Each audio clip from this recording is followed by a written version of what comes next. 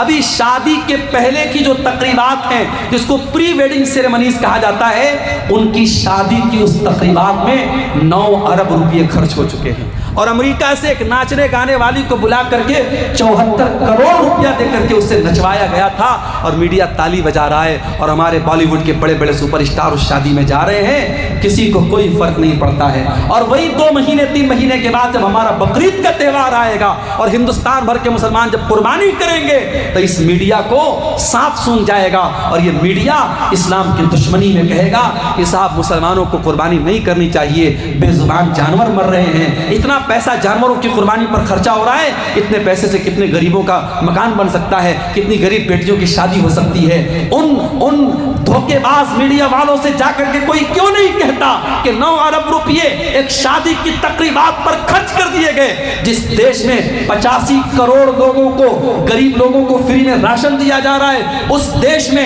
ایک انسان کی شادی پر 9 ارب روپے خرچ کیے جا چکے ہیں۔ کیا میڈیا کا یہ فرض نہیں بنتا کہ وہ اس پر بھی لوگوں کو جاگروک کرے کہ اس 9 ارب روپے سے بہت سارے غریبوں کے کام ہو سکتے تھے؟ میرے پیارے ساتھیوں، اصل چیز یہ ہے، لوگ اسلام کے دشمن بنے ہوئے ہیں، اسلام کو مٹانے کی بہت ساری پلاننگ ہو رہی ہے، مگر یاد رکھو اسلام کی فطرت میں قدرت نے لچک دی ہے، اتنا ہی یہ ابھرے گا جتنا کہ دباؤ گے۔ اسلام اللہ کا وہ چراغ ہے جسے بجھایا نہیں جا سکتا ہے، نور خدا ہے کفر کی حرکت پہ خندزن، پھوکوں سے یہ چراغ بجھایا نہ جائے گا۔ انشاءاللہ اسلام کل بھی تھا اور آج بھی ہے اور قیامت کی صبح تک باقی رہے گا۔ ہماری ذمہ داری یہ ہے کہ ہم اپنے دلوں کو غفلت سے دور کریں میرے بھائیوں، اور جو چیزیں میں نے بتائی ہیں ان اسباب کو دور کر کے ہم اپنے دلوں کی غفلت کو دور کر سکتے ہیں، اور اگر ہم نہیں کریں گے تو یاد رکھو پھر حالات وہی ہوں گے کہ حرم میں بیٹھ کر بھی لوگ موبائل پر ویڈیو گیم کھیلیں گے، اور رمضان کے مقدس مہینے میں بھی لوگ بے حرمتی کریں گے۔ اور آج آپ دیکھ لیں کہ اس غفلت کی بیماری نے آج ہم کو کہاں لا کے کھڑا کر دیا ہے۔ میرے بھائیوں، میں گزارش کرتا ہوں آپ سب سے کہ ہم سب اپنے دلوں کو ٹٹولیں اور اپنی غفلت کی دور کریں۔ دعا کرتے ہیں اللہ تعالیٰ سے رب العالمین ہمیں اپنے دلوں کی سختی کو، ہمارے دلوں کی سختی کو رب العالمین دور فرمائے، ہمیں اپنے گناہوں سے سچی توبہ کرنے کی توفیق عطا فرمائے، آنے والے رمضان کو ہماری اصلاح کا مہینہ بنا دے، ہم سب کو اپنی اصلاح کرنے کی توفیق عطا فرمائے۔ رب العالمین ہماری نوجوان نسل کو اپنے غلط کاموں سے باز آنے کی اور سچی توبہ کرنے کی توفیق عطا فرمائے۔ آمین۔ وآخر دعوانا الحمدللہ۔